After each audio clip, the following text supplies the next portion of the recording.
Hola, nosotros somos el equipo 2. Hoy les vamos a presentar un resumen de todo lo visto en este semestre. Y los integrantes son Ibarra Hernández, su servidor, López Colín Luz Alexandra, Loyola Hernández Diego, Martínez García Eliana, Martínez San Juan Diana, Sánchez Caballero Ana. Mesopotamia es una zona localizada al suroccidente del continente asiático. La guerra es uno de los temas protagonistas en el arte y especialmente en la escultura y pintura. El arte mesopotámico estuvo también muy influenciado por el entorno natural, recurriendo a los materiales más abundantes de la zona. El estandarte de Ur es una de las obras más representativas que data de la época de los sumerios. Esta pieza es procedente del cementerio real y, que actualmente es Irak, y su función original no es segura, pero sugirieron que pudo ser exhibida en un extremo de un mástil a modo de estandarte. La siguiente es la epopeya o poema de Gilgamesh, que es una narración acadia en verso sobre las principales peripecias del rey Gilgamesh. El poema cuenta la historia de las aventuras del rey Gilgamesh de Uruk, que debió gobernar hasta el año 2500 a.C. La siguiente es La Puerta de Istar, que es una de las obras más impresionantes y conocidas del arte mesopotámico. Esta está hecha de ladrillo azul y decorada con imágenes de dragones y ganado salvaje. Una de las características del antiguo Egipto es su arte, con obras monumentales generalmente que tenían carácter simbólico, funerario o religioso. La geografía de Egipto se caracteriza por un clima desértico mitigado por la influencia del río Nilo y mares limítrofes. Egipto se encuentra entre dos continentes, África y Asia, y está situada en el extremo del norte de África. La principal obra es la pirámide de Giza, que además de ser la mayor de las pirámides de Egipto, es la más antigua de las 7 maravillas del mundo. Acerca del arquitecto de dicha obra, algunos estudios nombran a Gemino, pero no está comprobado y esta pirámide tiene una altura originalmente de 146.7 metros y actualmente de 138.8 metros. El siguiente es el trono de Tutankamón, conocido también como trono real de Tutankamón o trono ceremonial. Este fue elaborado por los artistas egipcios y formaba parte de un ajuar funerario de la tumba del faraón. El trono está construido en oro laminado con imágenes en sobrerelieve. La siguiente obra representativa es el Libro de los Muertos, que es el nombre moderno del texto funerario del Antiguo Egipto. Este se utilizó desde el comienzo del imperio hasta el 60 a.C., tras la caída de Egipto. Es una recopilación de escritos de toda la historia de Egipto, básicamente. En estos textos se proporciona hechizos para garantizar que un alma pueda pasar al paraíso egipcio a través de los peligros del Tuat. La cultura griega fue un conjunto de ideas, conocimientos y tradiciones que se desarrollaron en la antigua Grecia y que se expandieron por el Mediterráneo y parte del Oriente. La cultura griega era inmensamente rica y tuvo una gran influencia en parte del mundo. El uso intenso del mármol en las obras, el desarrollo de la sensibilidad y la estética con una arquitectura armoniosa fueron características de las artes griegas, también como lo son las bellas artes, en donde los griegos eran excelentes escultores, ya que buscaban retratar el cuerpo humano en su perfección, en donde los escultores griegos representaban los músculos, la ropa, los sentimientos y las expresiones. También el teatro. A los griegos les apasionaba el teatro y en las obras buscaban representar conflictos humanos en donde se representaban al aire libre y los actores llevaban máscaras. Y por último es la democracia, en donde la ciudad de Atenas se considera una de la democracia, donde los ciudadanos atenienses, que eran hombres nacidos en la ciudad, mayores de edad y libres, eran los que podían participar en las votaciones que tenían lugar en Ágora, en donde ellos decidían de manera directa los rumbos de la ciudad. Y ya. La cultura griega fue un conjunto de ideas, conocimientos y tradiciones que se desarrollaron en la antigua Grecia y que se expandieron por el Mediterráneo y parte del Oriente. La cultura griega era inmensamente rica y tuvo una gran influencia en parte del mundo. El uso intenso del mármol en las obras, el desarrollo de la sensibilidad y la estética con una arquitectura armoniosa fueron características de las artes griegas, también como lo son las bellas artes, en donde los griegos eran excelentes escultores, ya que buscaban retratar el cuerpo humano en su perfección, en donde los escultores griegos representaban los músculos, la ropa, los sentimientos y las expresiones. También el teatro. A los griegos les apasionaba el teatro y en las obras buscaban representar conflictos humanos en donde se representaban al aire libre y los actores llevaban máscaras.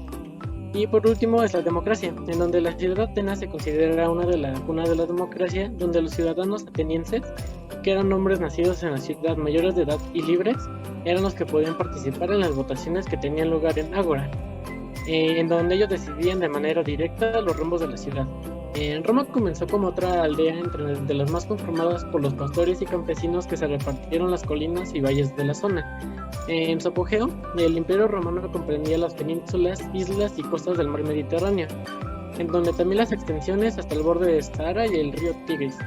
Además se apoderaron de las zonas de Europa situadas al norte y al sur de Escocia, el Rin y el Danubio. La cultura romana fue la primera en establecer sus leyes por decreto. Utilizaban tablillas de cera, papiros y pergaminos para documentarla. Los romanos desarrollaron la construcción de carreteras para facilitar la comunicación y transportar las mercancías. En cuanto a su política, las instituciones experimentaron cambios a lo largo de tres principales periodos que se dividen en su historia, que son la monarquía, la república y el imperio, en donde además los romanos eran politeístas, que entre sus principales divinidades se encontraban Júpiter, Juno, Minerva, Banco, Marte y Venus. Ellos tenían la creencia de que ciudad fue fundada por Rómulo. Bueno, hoy yo les voy a hablar de la época bizantina. Esta estuvo constituida por los territorios orientales y occidentales que estuvieron perteneciendo al Imperio Romano, que era Italia, Asia, una parte de África y de Egipto y alrededores, como podemos ver en la imagen. Desafortunadamente, después de conquistar gran parte de Europa, Asia y África, empezó a tener pérdidas de territorios, principalmente en Grecia. Y a la muerte del emperador Hienio, se redujo Grecia, Italia y Asia Menor, teniendo así pérdidas.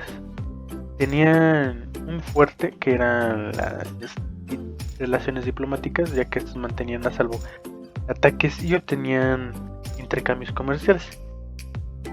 En religión tenían bastantes, era un repertorio muy amplio, pero cuando llegó el cristianismo y dijo que era la religión oficial, cambió todas las religiones que había y llegaron a tener varios conflictos por esto mismo, y llegándose a conocer la iglesia ortodoxa. Tenían una literatura donde recopilaban animales mitológicos y el poder que tenían las piedras. Y también en arte, en nuevas arquitectónicas, una de las más importantes era el Coliseo Romano, que tenía capacidad de 50,000 personas, y ahí se celebraban eventos, combates de todo tipo, contra bestias o contra esclavos, para el fin de entretenimiento. Como Edad Media se denomina el periodo histórico que abarca desde el siglo V hasta el siglo XV de nuestra era. También se le conoce como el medioevo o medioevo.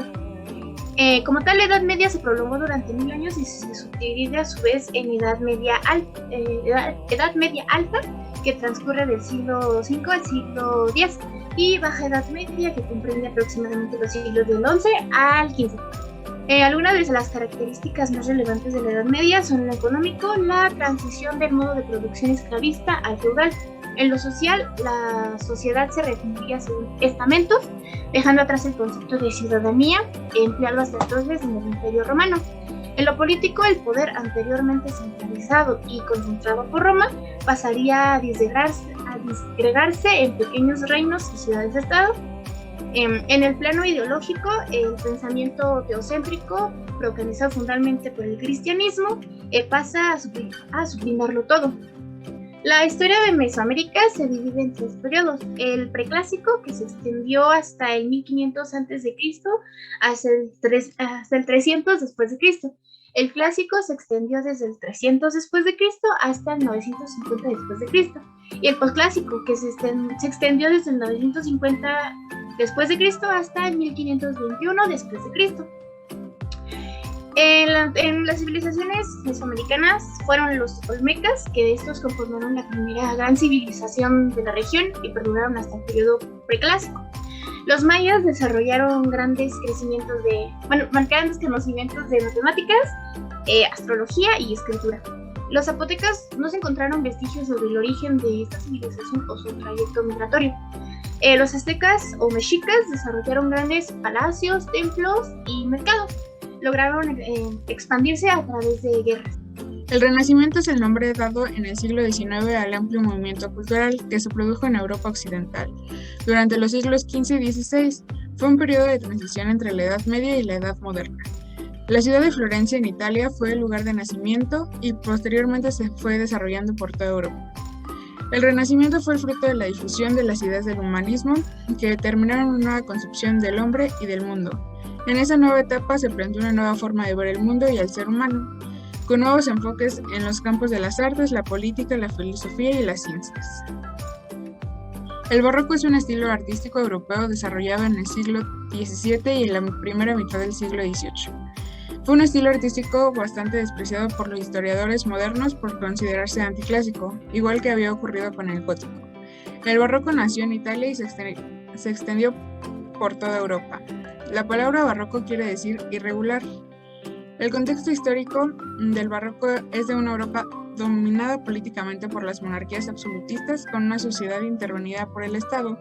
En el plano religioso es un arte muy apegado al catolicismo en Europa dividida entre católicos y protestantes.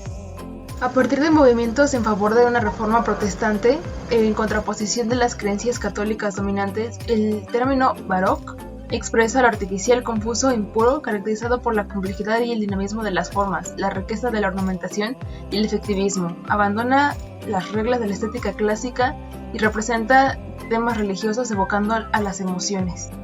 La Ilustración es la principal corriente de pensamiento europeo y se situó en Francia durante el siglo XVIII. El deseo de alcanzar la luz mediante el conocimiento fueron las causas que motivaron el inicio de la Ilustración.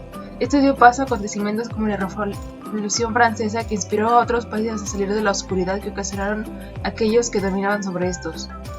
A su vez se constituye el arte neoclásico que reflejaba lo que se vivía en aquella época. Artistas como Jacques-Louis David fueron representantes de esto. Los sistemas sociopolíticos del siglo XIX constituían el inicio del capitalismo, el primero como el capitalismo comercial, el capitalismo industrial y el capitalismo financiero.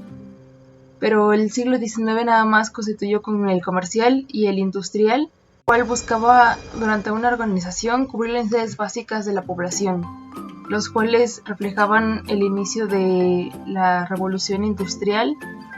Este sistema inició cuando los comerciantes invertían sus bienes y sus ganancias en otros servicios. El capitalismo que dio inicio al siglo XIX es el llamado capitalismo industrial. De que no fue la mejor implementación, dio origen a mucha industria como las máquinas de herramientas, la industria y los transportes marítimos o ferrocarriles, la comunicación como el telégrafo y un crecimiento económico más considerable a años anteriores. Reflejaron en la parte de América, y aquí lo podemos ver con el Porfiriato, que introdujo a México mucha industrialización y mucha tecnología que antes no se tenía.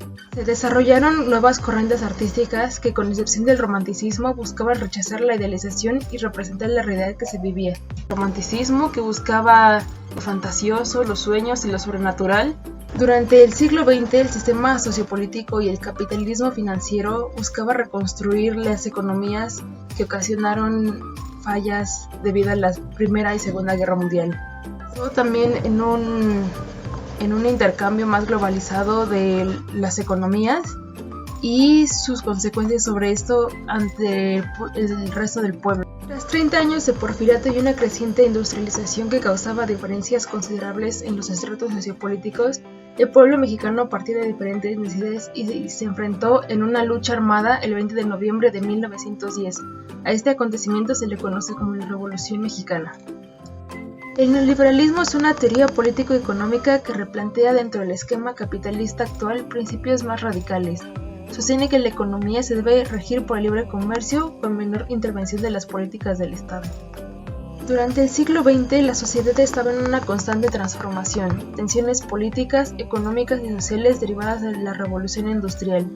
El capitalismo y el desarrollo de la tecnología trajo entre otras cosas la fotografía, por lo que los artistas debían desarrollar nuevos métodos de expresión que se desarrollaron para no imitar la imagen figurativa.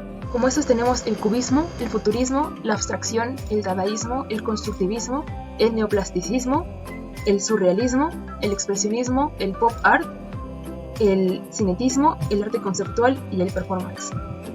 Dentro de estas corrientes estaba Pablo Picasso, Umberto Boccioni, Jackson Pollock, Tristan Tzara, Vladimir Tatlin, Piet Mondrian, Salvador Dalí, Edvard Munch, Andy Warhol, Brigitte Riley, Joseph Cousteau y Marina Abramovic, respectivamente.